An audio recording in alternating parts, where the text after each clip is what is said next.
agree, first of all, Admiral Blair's assessment, both Senator Lugar and I put forward that? Yes, I do, sir.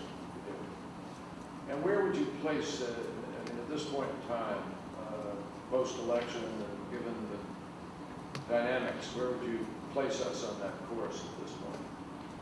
I think we have to redouble our efforts. I think the international community. Is it safe to say we're behind?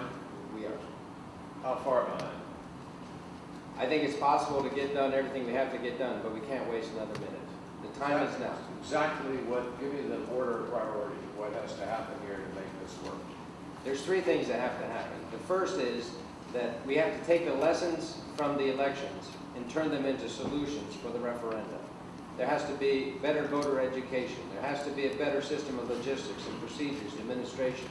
And there have to be processes put in place. And that means that the referendum commission has to be appointed by the National Assembly.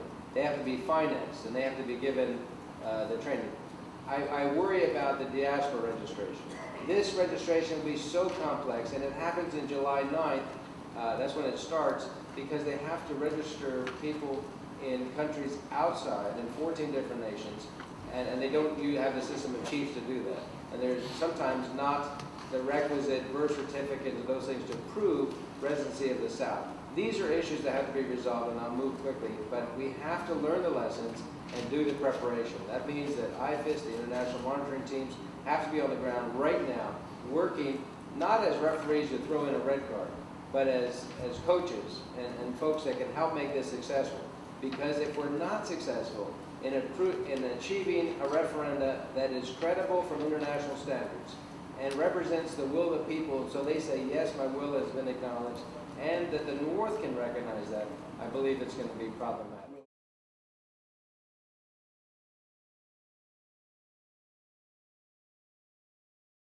Oil revenue allocation is the most important issue. Who's driving that right now, John? It's got to be both, and they've set up an agreement where there's 3 members of the South, 3 members of the North, and an executive committee.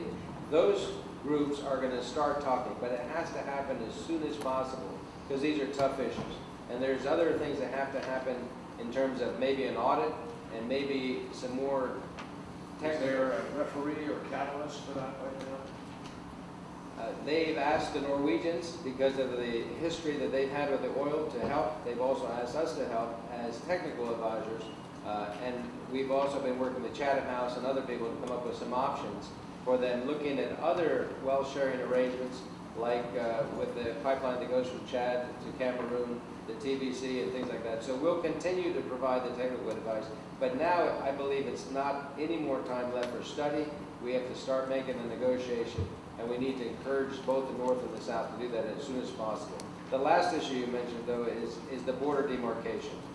Without a clear boundary, it's going to be very difficult for the South to move on with independence. And so we have to move very quickly to get the President and the presidential organization to issue the report, and then to start working out those areas where there's conflicts and start demarcating those areas where there's agreement.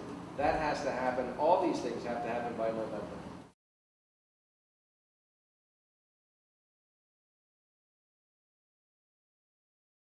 While the number, we really don't know if it's 2.0 or 2.7, there's still too many people in IDP camps.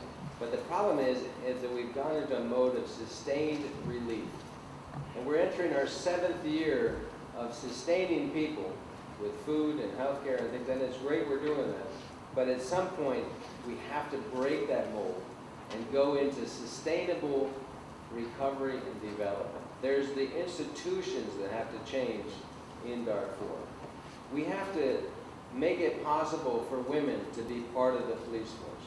We have to make it possible that they not only work on women's programs, like right now what we're doing, collecting firewood and making that easier, and solar stoves, and all those are important things, but they have to be integrated more into the society. And I believe that when those things happen, that some of these issues may decrease even further. But in the short term, we have to provide, number one, a safety place where women who have been violated can go and get the treatment they need, where they can have the counseling that they need. And where we support those kind of programs, then there have to be NGOs that come in to develop those programs in a more widespread way.